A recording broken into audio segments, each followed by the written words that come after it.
ヤフオクのジャンクアクセサリーの中から一体何が出てくるのか、一つ一つ丁寧に見てみます。はい、残りあと 1807g です。では一発目何が出てくるのか見ていきましょう。じゃーん。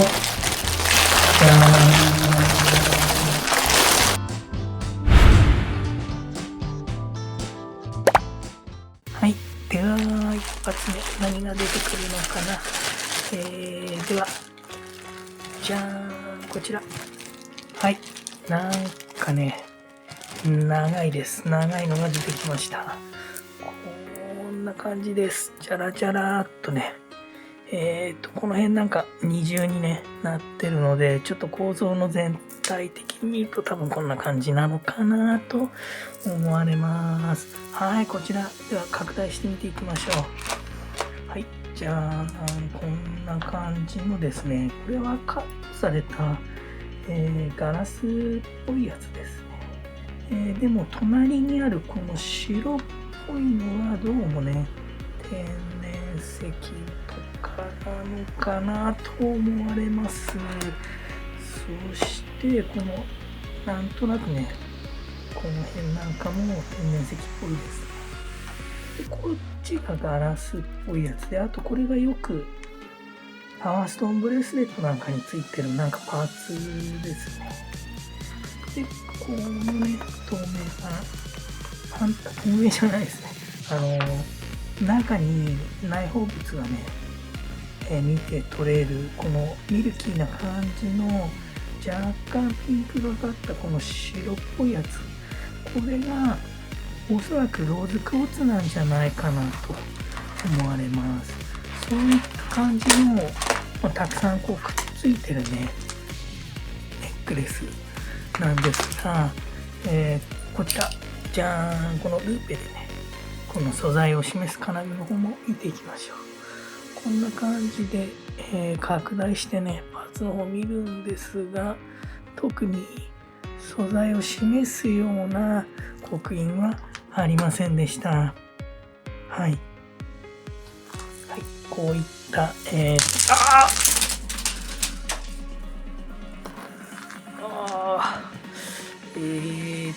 残念ながらですね、全部、ワイヤーの方がちょっと傷んでたみたいで、切れちゃいましたね。ちょっと部屋中にいろんなものが飛び散ってしまったんですが、まあ、こんな感じです。まあ、こういうね、これはワイヤーで、止めてあるタイプなんですけれども、ちょっとね、見てみるんですけど、これ、かなりね、このワイヤーの先端の部分が赤くなってますね。これ錆びちゃって、まあ、腐食してこれダメになっちゃってたのかなと思われます。まあ、なんていうんですかね、現状品の、まあ、ジャンク品なんで、こういったこともあるかとは思うんですが、まあ、こんな風になっちゃいました。ただですね、この、今、パーツの方がこんな風に、バラバラになってしまったんですけれども、まあ、逆に、素材の方ね、見やすくなったので、まあ、もう一度、見ていきたいと思います。でこれ、やっぱりね、こんな感じで、綺麗なね、石で、中のこの内包物は全部にね、一つ一つ違うものを確認できます。なので、まあ、この辺天然石だったのかなと思われます。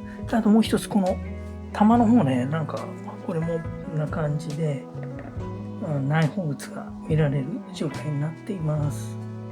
はい、この玉が、まあ、全部で何個あるのか、ちょっと今転がっていっちゃったんでわかんないんですけれども、まあ、パーツ取り用に、なってしまったという、まあ、活用できるんじゃないかなと思われます。はい、では毛を取り直して、次行ってみましょう。次はね、切れたりしないように、慎重に外していきたいと思います。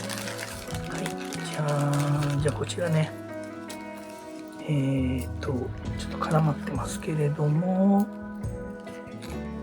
はい、じゃあこんな感じの、ブローチですね。ブローチの方を見ていきます。なんかお花がついてますね。はい、では拡大して見ていきましょう。はい、こんな感じのね、なんか独特なお花のなんかモチーフのブローチなんですけれども、ちゃんと葉っぱのところにもね、なんか模様刻んであったりと、結構細かい作りになってます。はい。この枝ですね、葉っぱの枝の方もそんな模様がついてて、結構ね、細かい、丁寧な作りなんじゃないかなと思われます。はい。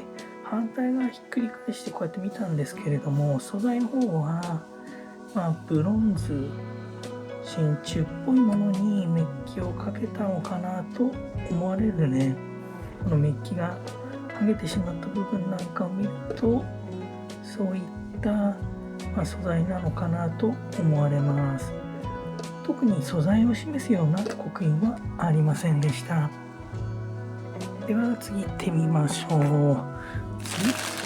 次は何が出てくるか。なんかでっかい大きなのありますね。じゃあこのキラキラなんかすごいでっかいです。ただね、また絡まっちゃってるんですよね。これどうしても取りたいんですけれども、また切れたら嫌なので慎重に、外していきます。はい、取れました。じゃあなんかこれすごいキラキラですね。キラキラのなんかなんだろうな、クリスタルガラスみたいな感じですね。こちら見ていきましょう。はい、こんな感じのすごいね、キラキラのツヤツヤの、でっかいねカットされた石がついています。こちらが一体どういったものなのか。はい、クリスタル関係のガラスだとどっかにねなんか書いてあったりレーザー刻印がついてたりするんですけれども、こちらの方はねこうやって端っこ見たんですけれども、特にねそういったものは見当たりませんでした。はい、金具の方も拡大してみます。はい、こちらですね。金具の方もね素材を示すような刻印はありませんでした。はい、そんな感じのこのキラキラのねでっかいなんか石がついた、はい、ネックレスです。では次行ってみましょう。次は何かな。はい、じゃあこちら行ってみましょう。まだ絡まってます。すごい絡まってる。はい、こちら行ってみましょう。じゃあ抜けた。取れました。こちらですね。このでっかいね、ペンダントがついたこんな感じのね、ネックレスです。はい。こちら見ていきましょう。じゃん。こんな感じのね、結構ね、ちょっとデザイン的には、なんかアンティークっぽいんですけれども、実際はそうではなくて新しい製品なのかなと思われます。はい。そんなでっかいペンダントにこんな感じのね金色のチェーンがついています。はい。チェーンの方には特に何か素材を示すような刻印はありませんでした。はい。で、特徴的なのはね、この構造的なものですね。こちらですね、こんな感じで、この隙間ですね、隙間をこうちょっとこじってみると、パーンってなんか開きます。でこの長板になってて、中にね、なんか入れられるようになってます。写真を入れたりとか、なんていうんですかね、そういったペンダントになっています。はい。こんな感じのね、長板構造になっております。はい、そんなネックレスでした。では次行ってみましょう。次は何かな。じゃーん。はい、こんな感じのね、お決まりの騎兵チェーンみたいなのが出てきました。こんな感じのね、ネックレスです。はい、こちらもね、拡大して、見ていきましょう。はい、こんな感じのかなりコマの間隔が詰まった騎兵のね、ネックレスです。はい、ずーっとこうやって一つ一つね、見ていくと、素材を示す刻印がないのか、パーツの方を見ていきたいと思います。はい、このチェーンの一番先のですね、先の方にこんな感じで止められるパーツがついているんですが、はい、ここになんか刻印があります。この刻印は一体何なのか。こちらですね、pp-in って刻印が見られます。過去に、動画で出てきた刻印で、ほとんど同じやつですね、pt-in ってあったんですけれども、プラチナだったら PT っていう刻印あるにはあるんですけれども、この IN ってついているのはプラチナとかではないですね、残念ながら。なのでメッキ製品なんですけれども、結構ね構造的にこう細かくね作られていて、なんか気になるところなんですけれども、実際素材の方はわかんないですね。過去動画でも出てきたんですけどね、こういう薄いやつで、PT-in って書いてあるのがあったんですが、そちらと多分同じような素材なのかなと思われます。実際確か東の時は真鍮かなんかの合金にメッキされたものなのかなという、削れた部分からね予想してたんですけれども、それと多分同じような感じだと思われます。チャンネル登録とグッドボタンをお願いします。はい、じゃあこちら、ネオジム磁石というとっても強い磁石です。こちらでね磁性の方があるのか確認してみます。はい、全然つかないですね。こういう磁石がつく性質のものではないようです。で、ずーっと前の動画なんですけれども、その時に出てきたこの PT-in 刻印ですねの製品がこちらです。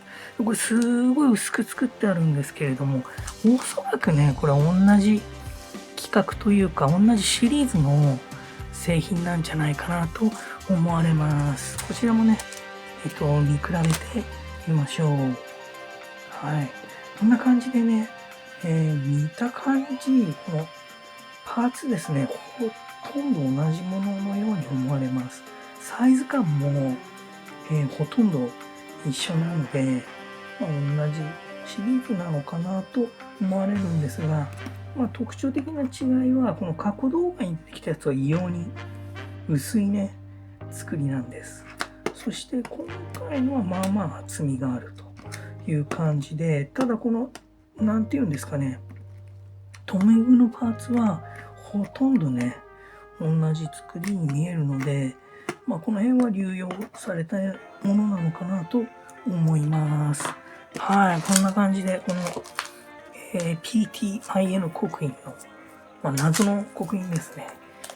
ヤフオクなんかで見ると昔なんか通販で、変な高いね極端な値段で販売されていた経緯があったようで、微妙にねこれ検索するとなんか中途半端にね高い値段で売ってたりするんですけれども、そういったこの謎の、刻印のコレクションがまた一つ増えてしまいました。はい、では次行ってみましょう。次は何が出てくるかな。じゃあこちらじゃーん、こんな感じのちょっとエナメル尻尾っぽい、鳥ちゃんの、ペンダントですね。はい、こんな感じのネックレスでできました。はい。表面がこのなんか尻尾焼きみたいに、なっていて、少しなんか焼き物感があります。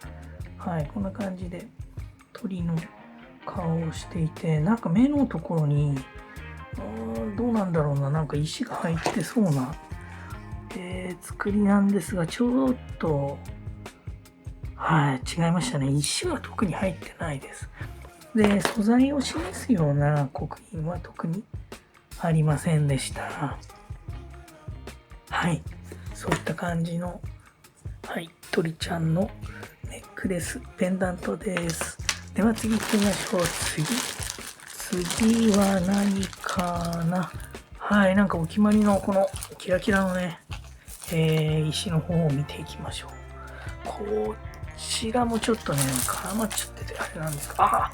なんかね、先っぽに細いやつかなと思ったんですけど、でっかいなんか玉がついてますね。結構重たいですね。はい、こんな感じの、なんでしょうね。ちょっと分かりづらいやつなんですけど、はい、こんな感じのね、ネックレスが出てきました。はい、この部分のこのキラキラのやつは結構ね、見かけるんですけれども、まあ、素材の方いつもよくわかんないっつってるんですが、はい、こんな感じのカットされたね、細かい石がついています。はい、で、全然均一じゃないね、タイプなんで、いつもの黒いキラキラ石とちょっと違うのかなと思われるんですが、なんでしょうね、若干黄色みもあるので、もしかしたらパイライトとか、あと、なんでしょうね、シルバーアクセサリーとかによく使われる小さいね、石なのかなと思います。ちょっとこの辺も何なのかわかんないです。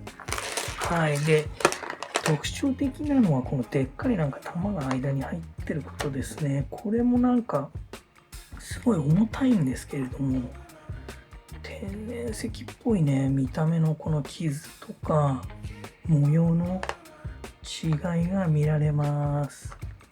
はい、そんな感じの謎の、はい、キラキラ石がついた重たい感じのね、こうずっしりしてますね、ここ、玉のとこだけ。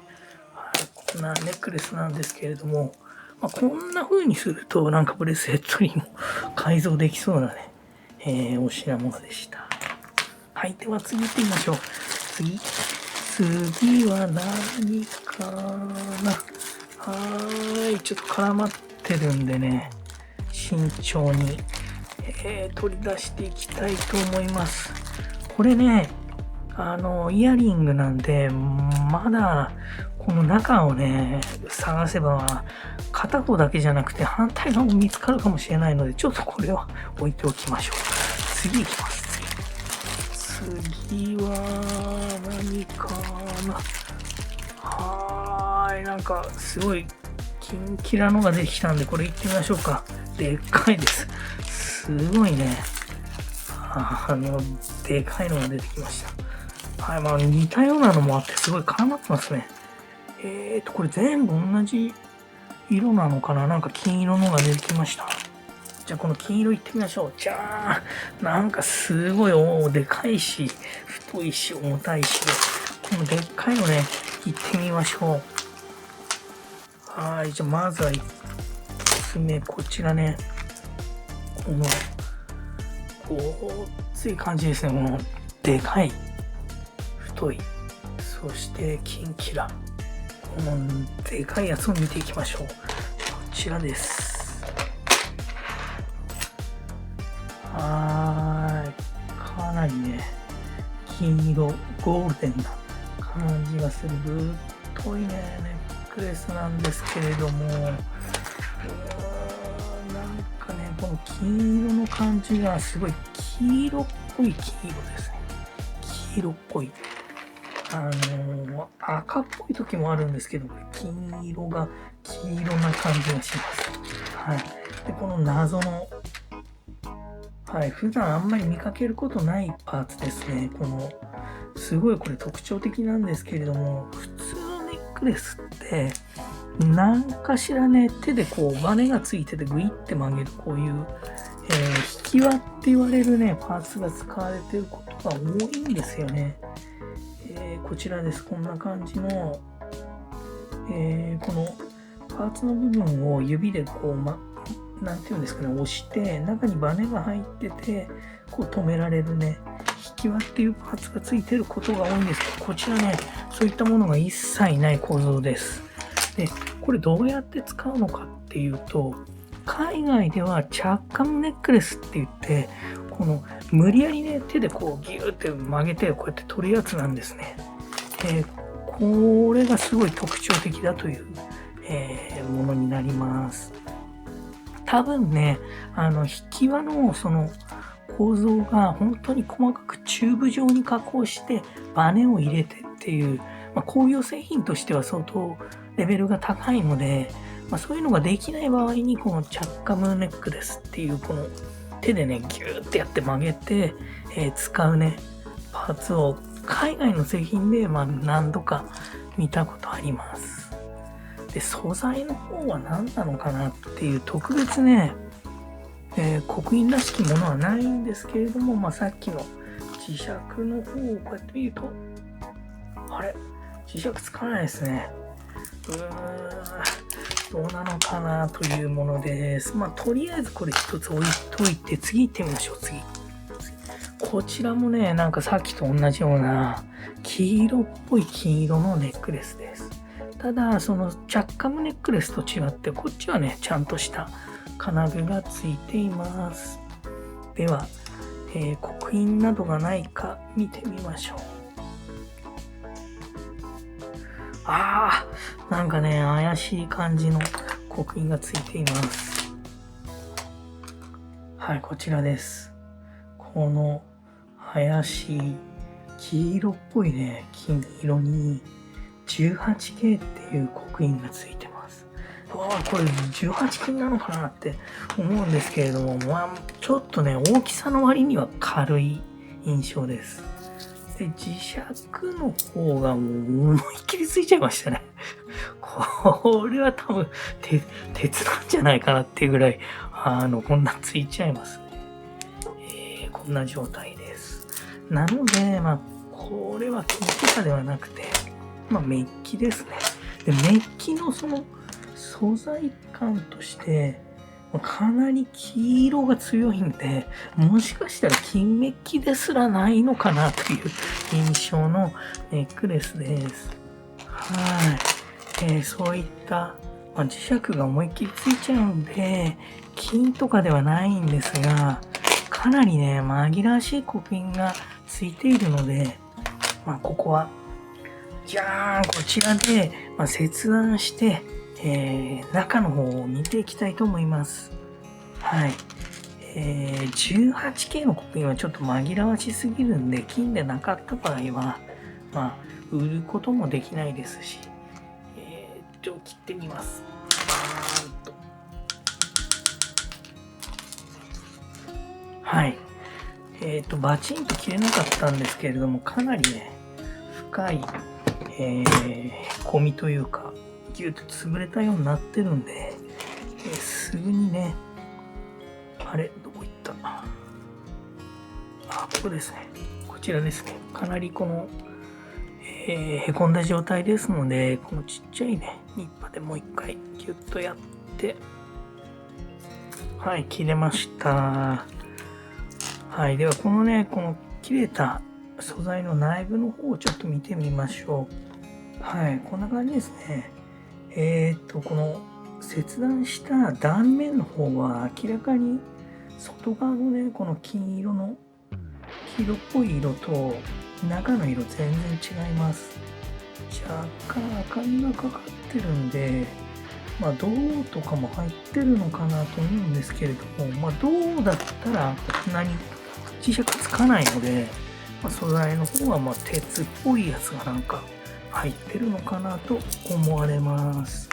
はい。そんなね、お品物でした。で、もう一つあります、こちら。じゃあ、こっちはかなり控えめな、細いね、ネックレスなんですけれども、こちらもね、刻印が、このパーツのところにね、デカデカと、売ってあります。特徴としてはですね、この刻印のサイズですね。他の製品に比べるとかなり大きな刻印が売ってあるので、まあ、なんというか、ちょっと目立つ感じですね。はい、こちらも同じように、18K って書いてありますね。まあ、色の感じからも同じところで製造されたのかなという、思われるものなんですけれども、こちらもね、かなり紛らわしいのと、それから磁石もですね、これも多分ついちゃうのかなと。あれ、こっちはつかないですね。何なんでしょうか。じゃあ素材がおそらく違うんですね。まあでも、ただ金だったらこんな軽くないよっていう重さなので、まあ、こちらも切って中の方を見ていこうと思います。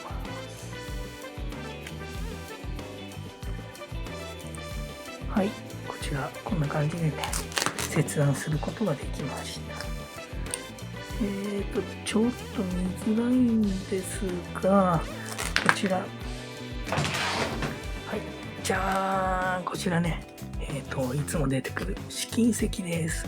この試金石で素材の方を見ていきたいと思います。はい、こんな感じで、石の上でね、こうやって削っていきます。ゴリゴリゴリって削ると、まあ、削り跡がこんな感じでね、残るので、まずはこの色を見ていきます。はい、こんな感じの、黄色っぽい、白っぽい感じの削り跡が残りました。で、ここに簡単にね、テスターの方をつけてみます。ちょびっと。はい。削り跡の方は消えてしまいました。はい。こんな感じで削り跡の方にテスターをつけると全部消えちゃいました。これは金とかではないですね。で、この切断した、ちょうど切断面のところですね。こちらも拡大して見ていきましょう。こんな感じで、さっきのでっかい方のね、カットした時と同じような色してます。若干ちょっと赤いのかなという印象なんですが、まあ何なのかちょっとわかんないですね。まあ磁石つかないタイプなんで、こちらは銅とか真鍮なんかの合金なんじゃないかなと思われます。ただ非常に紛らわしい刻印がついてるので、こちらと、あとこのさっき切ったね、これは、まあ、なんていうんですかね、メッキくずみたいなスクラップの方でね、処分させていただきます。で、こっちはね、特になんか紛らわしいことは書いていないので、まあ普通のメッキの、あれですね、よく見たらなんかこっちも書いてありますね。はい。刻印がなければただのメッキのネックレスとして、まあ、使うこともできると思うんですけれども、はい、こちらですね、刻印の方入ってますね。999って書いてあります。なのでまあ、表示そのままだったら純金だとは思うんですけれども、ちょっとですね、こっち、なんか怪しいんですけれども、まあ、書いてあるんで同じように削って確認してみます。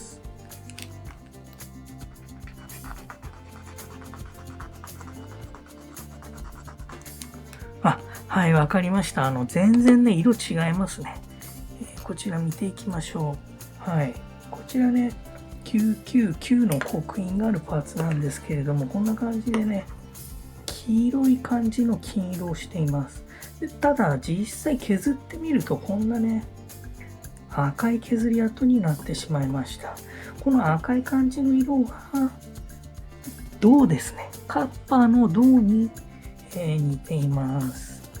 なので銅を中心とした合金なんじゃないかなと思われます。こんな感じです。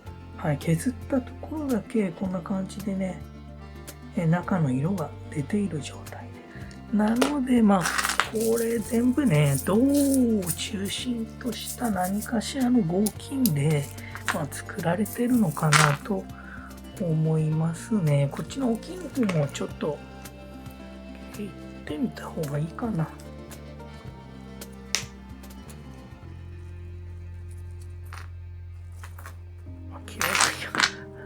いいや。はい。そんな感じの、紛らわしい刻印がついたものなので、これもスクラップとして処分いたします。では、次行ってみましょう。次は何が出てくるかな。はい。じゃーん、こんな感じのね、はい。パワーストーンのブレスレットみたいなのが出てきました。ただね、これ、オビロンゴムがもうかなりビヨンって伸びちゃってるので、さっきのこの、ネックレスじゃないですけれども、慎重に扱わないとまた切れちゃうかもしれないやつです。では、拡大してみていきます。はい、こんな感じで、天然由来を思わせる内包物や、外側のね、傷なんかも見られます。はい。そんな感じのブレスレットでした。では次行ってみましょう。次は何かな。じゃあこのキラキラの行ってみましょうか。キラキラのはね、ちょっと2つありますので、こちらをなんとかね、めっちゃ絡まってるんですけれども、なんとか外したいところです。はい、なんとか取ることができました。じゃーん、こんな感じのキラキラの石がついたネックレスですね。こちらもですね、青い石がついています。はい、ではこちら見ていきましょう。かなりね、結構綺麗ですね。はい、こちらです。こんな感じで、綺麗なね、ちっちゃい石がいっぱいついています。はい、では拡大してみていきましょう。じゃーん、こんな感じの緑色の、ライスストーンとかガラスっぽい石がついたものと、あとこの青い感じの石ですねがついています。はい、こんな感じのキラキラの石がついたネックレスなんですが、素材を示すような刻印は特にありませんでした。はい、特徴的なのはこの、同じパーツですね。同じパーツが連続しているような構造です。はい。こちら、こんな感じのネックレスでした。じゃーん。では次行ってみましょう。次は何かな。はい、じゃーん。これ結構、あれ、磁石かな、なんかくっついてるな。さっきのね、切った黄色のパーツが、ここにこんな感じでくっついてますね。だからここ磁石なんですかね。はい。こんな感じのね、結構大きめの玉がついたパワーストーンブレスレットみたいなのが出てきました。ではこちらもね、拡大してみていきましょう。じゃーん。はい。このね、特徴的な石、この繊維状の模様が見られる石は、おそらくね、タイガーアイとかトラメ石って呼ばれるものだと思います。で、この黒いのが何なのかわかんないんですけれども、さっきね、ネックレス切った時の破片がここに落っこちてくっついていたので、なんだろうな、磁石が、磁性のある、石というか磁石なんですかね、こうやってくっついちゃうんですよね。部品がこうくっつくような、磁性のある、玉になっています。黒いね、磁性のある石で、フェライト磁石とかそういったものをね、こういう玉に加工して使っていたりするのもあります。キャッツアイ効果みたいなね、縦の線が出ています。これもトラメ石なのかなと思います。はい。そんなね、ブレスレットなんですけれども、この玉の大きさですね、測っていきたいと思います。こんな感じで、ノギスで、ざっくりなんですけれども、12、11、12ミリちょっとぐらいのね、大きさですね。こっちもちょっと大きいです。はい、そんな感じの、ブレスレットでした。では次行ってみましょう。次は何が出るかな。はい、じゃあ、あれ。同じね、ような石がついた今度は指輪です。じゃあ、ではこちら見ていきましょう。はい。では、じゃん。こちらね、サイズを測るゲージ棒です。はい、こんな感じで、入れます。そしてここの数字を見るんですが、だいたいね、13号ぐらいですね。13のところに止まりました。はい。そんな指輪なんですが、素材を示す刻印はあるんでしょうか。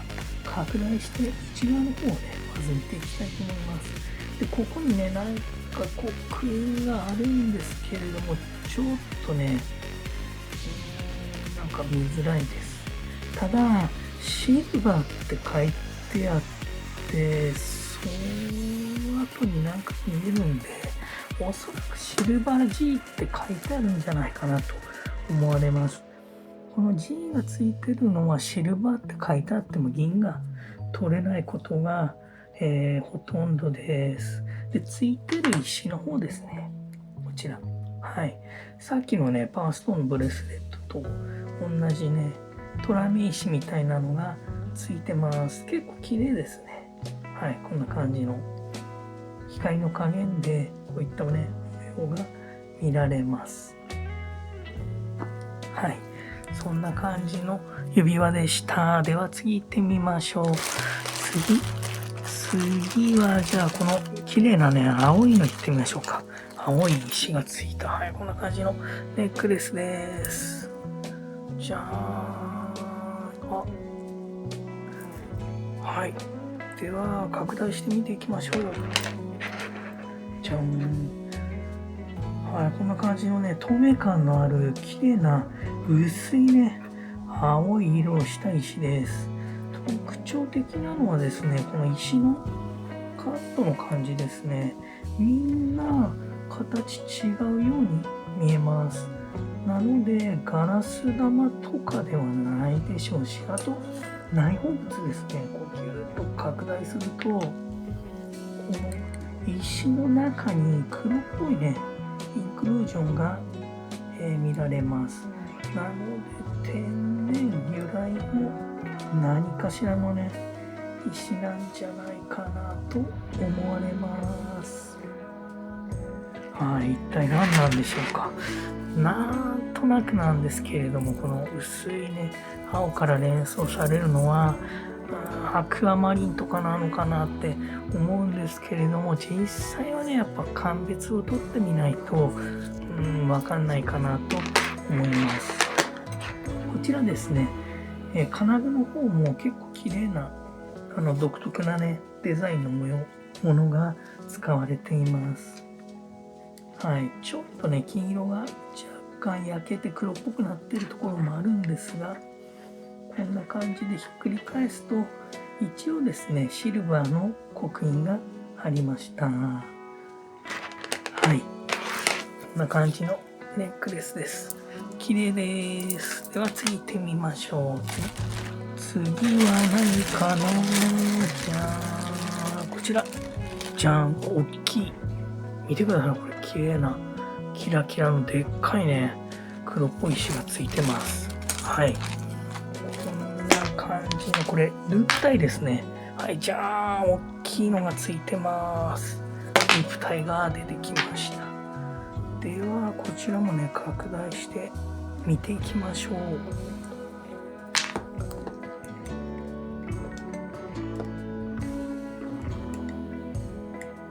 はい、こんな感じのね、でっかいね、石がついたループタイのこのパーツですね、なんですけれども、やー、結構ね、すごい汚れてますね。これ、おそらく、内側の汚れだと思うんですけれども、内包物とかではなくて、汚れがまあ思いっきりついてる状態です。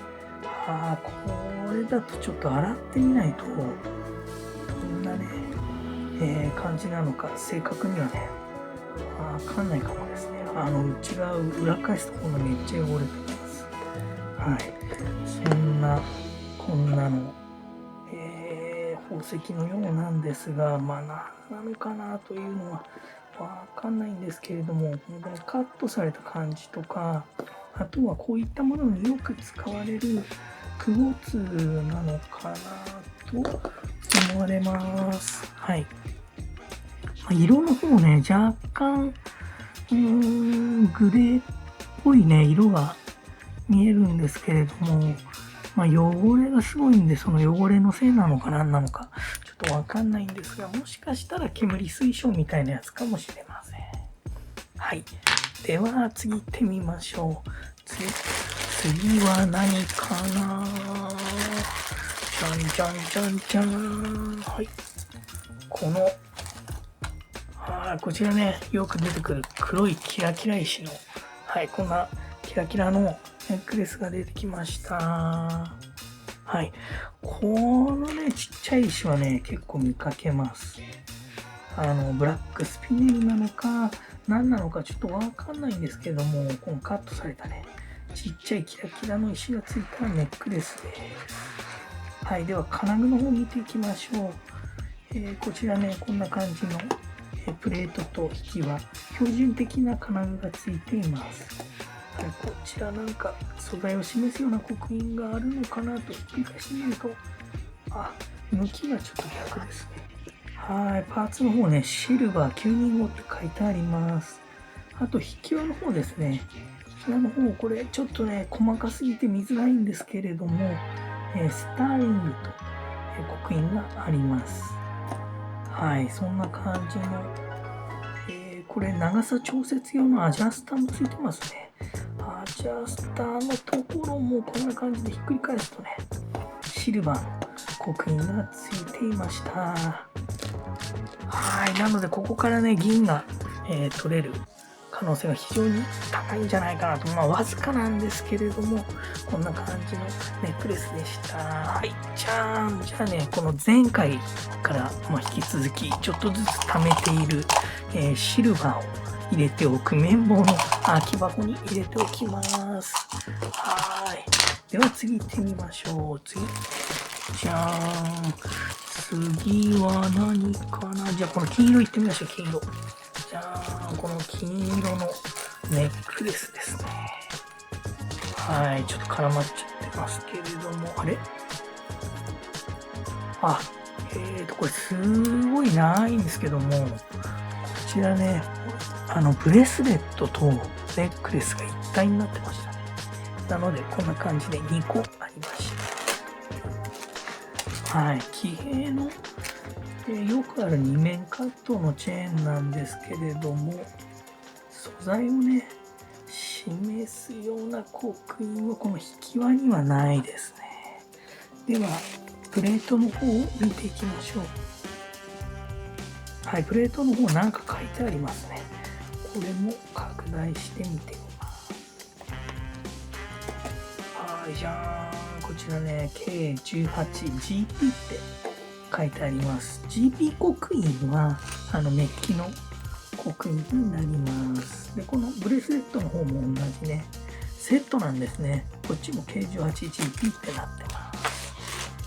はい、そんな感じのメッキのね、騎兵チェーンのネックレスとブレスレットでした。では次行ってみましょう。次はじゃあこちら。じゃーん。こんな感じの、はい。なんかチューリップかなんかわかんないですけども、お花のね、モチーフの金色のブローチです。はい、こちらも見ていきましょう。はい。結構ボリュームある感じですね。金色も結構いい色しています。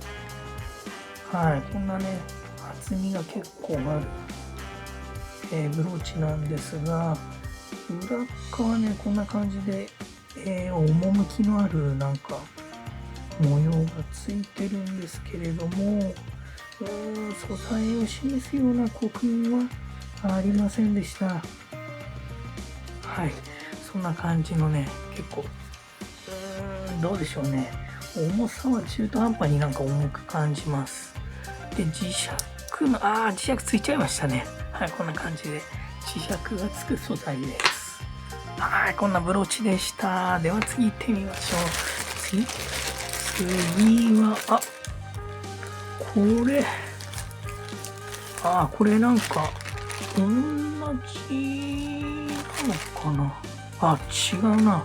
違いますね。なんかそっくりなんですけど、じゃあ似たようなのちょっと全部取り出していきましょう。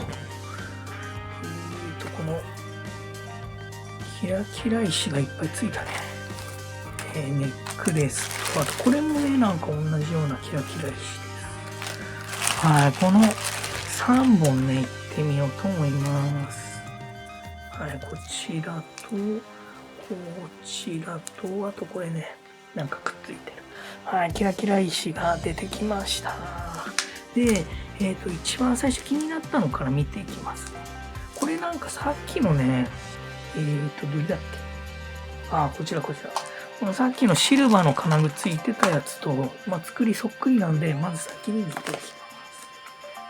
はい、こういうね、カットされたちっちゃい黒いキラキラ石があって、はい、プレートのところにね、シルバー925って書いてありますね。あとこの引き輪部分のスターリングと、アジャスターの先端にもシルバーの刻印があります。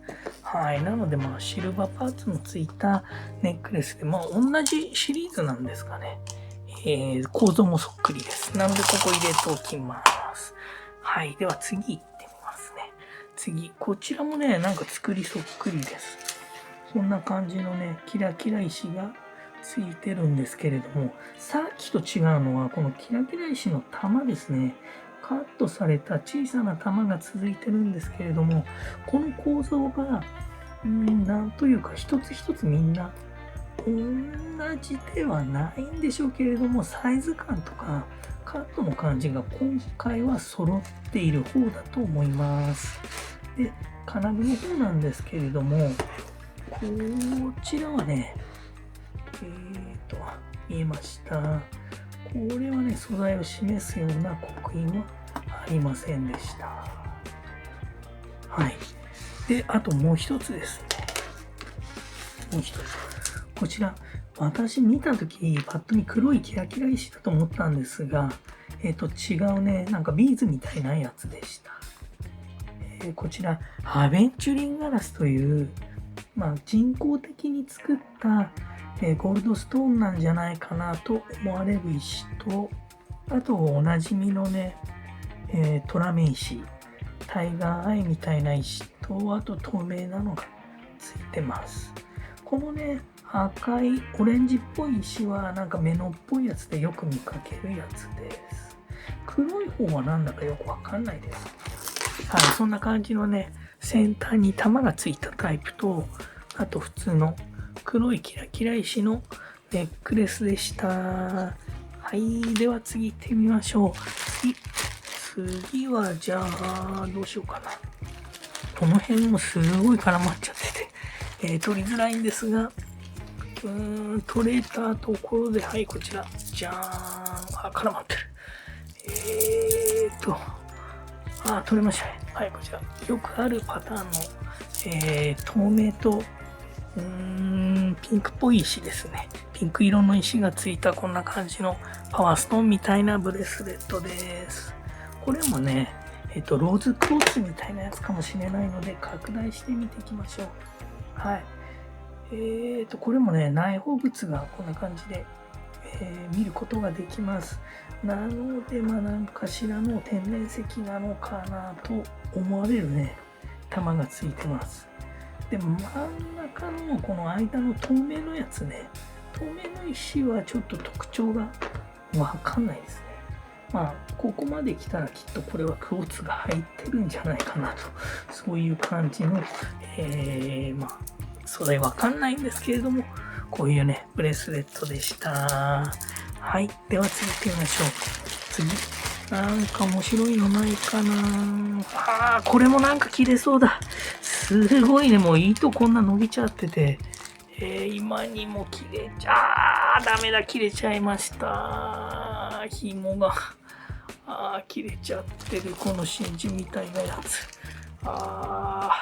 ちょっと今回はこういうね、アクシデントが多い、切れちゃってる、真珠なのかなんかわかんないですけど、ネックレスでできました。はい、こちら見ていきましょう。拡大して見てみます。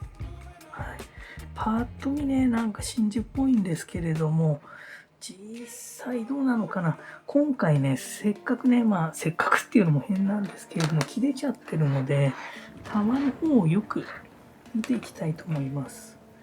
普段ね、結ばれてる状態なんで、糸を外して、一つ一つ見るということはできないんですが、今回切れてしまってるので、こんな感じで糸を引っ張って全部抜いちゃいます。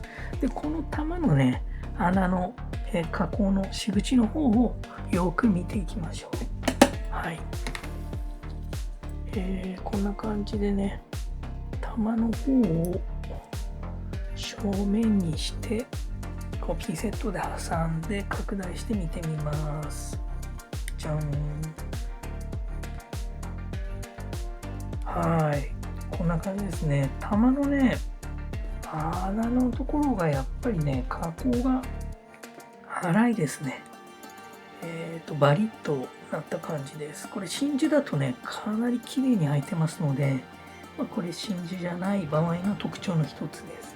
あとはこの表面ですね。表面のこのザラザラした感じ。塗装ですね。吹き付け塗装みたいになっていますね。この光の反射の感じでもこのザラザラ感がよく見て取れます。なのでこちら、模造パールですね。フェイクパールって呼ばれる模造石の仲間です。はい。で、こちら、金具の方も見ていきましょう。金具にはね、今、ここから見た感じでも何か書いてあるのがわかるんですが、拡大してみると、シルバーって書いてありますね。ただ、若干ちょっと緑色の極小という、経年変化のね、現象がもう出ていますので、どうなのかちょっとわかんないんですけれども、一応シルバーの刻印が売ってあるので、こちら、シルバーが銀が取れるかもしれないということで、ここに入れておきます。はい。今回はこの辺までですね。まだ結構あるんですけれども、どうかな。次回に持ち越しということで。はい。では、本日のね、検品した一つずつ見たものを見ていきましょう。はい。こんな感じのね、綺麗なキラキラのが取れたんですけれども、こっちね、一発目からなんか切れちゃったね、やつなんですが、この辺がね、なんか、ローズクォーツっぽいね、玉なのかなと思われるものがたくさんあります。はい。で、個人的にはこの青い感じの石がね、綺麗なんじゃないかなと気になるところでした。そうだ。これシルバーの刻印売ってありましたね。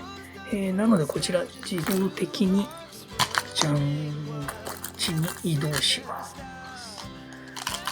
引っ越しました。あともう一つ気になったのはこれですね。これ結構大きいんで、水晶とかなのかなと思いましたね。で、あと今日はこちら、もうどうにもならないこの、怪しいね、この色がもう黄色の、なんていうんですかね、黄色っぽい色がちょっと怪しすぎる感じでしたね。あとはこの、久しぶりに登場した、過去動画に出てきたこの PT-IN っていうね、独特な刻印の、ネックレスですね、が新たに増えちゃいましたというやつです。はい、こんな感じです。はい。今後もですね、こんな感じの、これね、パワーストーンみたいなブレスレットが、出てきました。はい。今後もこんな感じの動画を作っていこうと思います。もしよかったと思ったら、ぜひグッドボタンとチャンネル登録をお願いいたします。最後までご視聴ありがとうございました。バイバーイ。キンキラだ、キンキラだ、キンキラだ、キンキラだ。